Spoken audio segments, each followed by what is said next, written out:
Bonjour, dans cette vidéo, je vous parle des vertus médicinales d'une plante que vous connaissez, j'en suis certain. Il s'agit du Guéé gratteron. Cette plante, en tout cas, tous les enfants qui s'amusent dans la nature la connaissent. À cause de ces petites graines qui s'accrochent aux chaussettes et que l'on doit retirer une à une, mais qu'on s'amuse aussi à lancer sur les vêtements des copains. Je suis Didier du blog herbaguéa.com et je suis très heureux de vous accueillir dans cette nouvelle vidéo consacrée au Guéé gratteron. Et si vous êtes nouveau sur la chaîne, je vous invite à vous abonner pour être informé des prochaines vidéos qui paraîtront et dont l'objectif c'est de vous apprendre à reconnaître et utiliser les plantes sauvages et médicinales.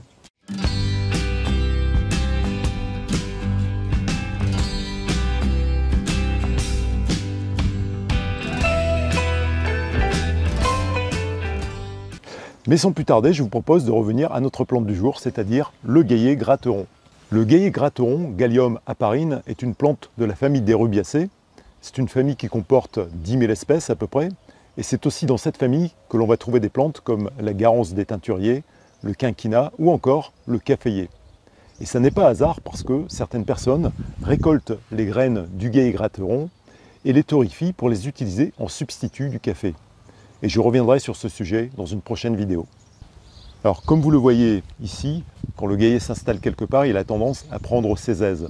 Il étale des longues tiges qui sont d'abord couchées sur le sol et qui se mettent à grimper dès qu'elles rencontrent un obstacle. Ces tiges portent des feuilles verticillées, c'est-à-dire qu'elles sont regroupées par 6 ou 8 et insérées sur le même point au niveau de la tige. Elles sont munies d'une petite pointe au sommet et également elles sont bordées de petits aiguillons recourbés qui leur permettent donc de s'accrocher très facilement. Les fleurs sont toutes petites et présentent 4 pétales blancs aigus au sommet et soudés à la base, et la floraison a lieu de mai à septembre.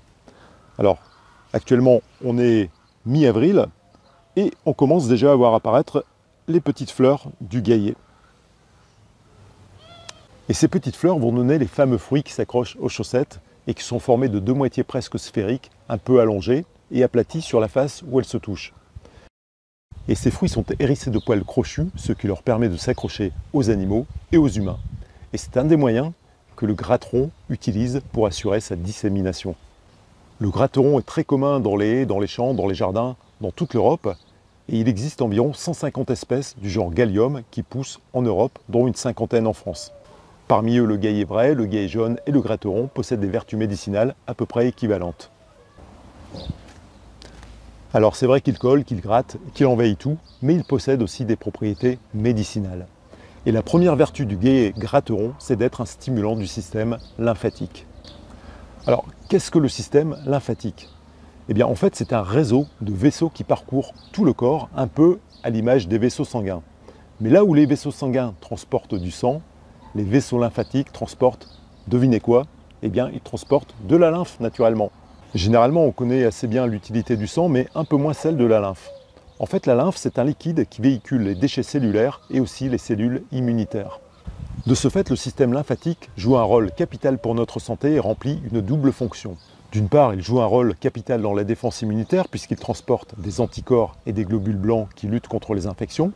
Et d'autre part, le système lymphatique évacue tous les déchets, les virus, les bactéries et tous les résidus qui proviennent du métabolisme de nos cellules. En fait, on pourrait comparer notre système lymphatique à un système de traitement des eaux usées. Dans ce réseau lymphatique, les vaisseaux vident leur contenu dans des ganglions qui sont de véritables usines de traitement des déchets. Ces ganglions filtrent, nettoient et renvoient la lymphe propre dans la circulation veineuse. Par contre, à la différence du réseau sanguin, le système lymphatique ne comporte pas d'organes comme le cœur qui assure un rôle de pompe. Et la circulation de la lymphe résulte des mouvements du corps, des contractions des muscles.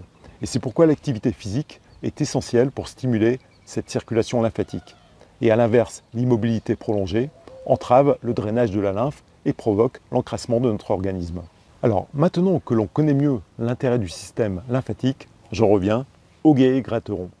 Sa spécialité, c'est donc de stimuler le système lymphatique et de faire mieux circuler la lymphe. Il agit en quelque sorte comme un déboucheur des tuyaux lymphatiques. Et c'est un bon remède lorsque les ganglions lymphatiques sont enflammés, gonflés, sensibles et durs au toucher.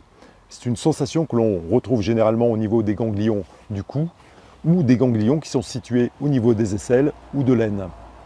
Et dans son livre « La santé à la pharmacie du bon Dieu », la célèbre herboriste autrichienne Maria Treben explique que le Guéé débarrasse les reins, le foie, la rate et le pancréas des toxines accumulées par la maladie. Elle explique que celui qui souffre de troubles des glandes lymphatiques doit boire quotidiennement de la tisane de Guéhier frais. Elle explique également comment elle utilisait cette tisane en gargarisme pour soigner les affections de la glande thyroïde et réduire les goitres jusqu'à leur complète disparition. Alors sous quelle forme utiliser le Guéhier? Pour les préparations, la tradition nous dit que la plante fraîche est préférable à la plante sèche, que ce soit pour l'action sur le système lymphatique ou pour l'application externe. En fait, il est préférable d'utiliser le Guéhier frais parce qu'il perd ses propriétés quand il sèche. Donc on peut l'utiliser en teinture, en jus, en tisane, mais aussi le consommer en salade ou en soupe tout au long du printemps. Personnellement, j'en laisse toujours pousser un peu dans mon jardin, ça me permet d'en avoir un peu sous la main. Et j'aime bien en ajouter dans mon extracteur de jus avec d'autres légumes et d'autres fruits, parce que c'est une bonne façon d'aider son corps à se nettoyer au printemps. Et dans le même ordre d'idées, vous pouvez l'associer avec des plantes comme l'ortie ou le pissenlit pour bénéficier d'un effet de synergie et réaliser une préparation très tonique pour tout le corps. Cette vidéo se termine, j'espère qu'elle vous a intéressé et peut-être donné envie de laisser un petit espace dans votre jardin au Guéhier Gratteron.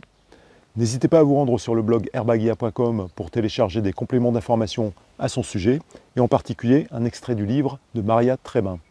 N'hésitez pas non plus à me laisser vos questions ou commentaires en dessous de cette vidéo. Merci encore de l'avoir regardée et je vous dis à très vite.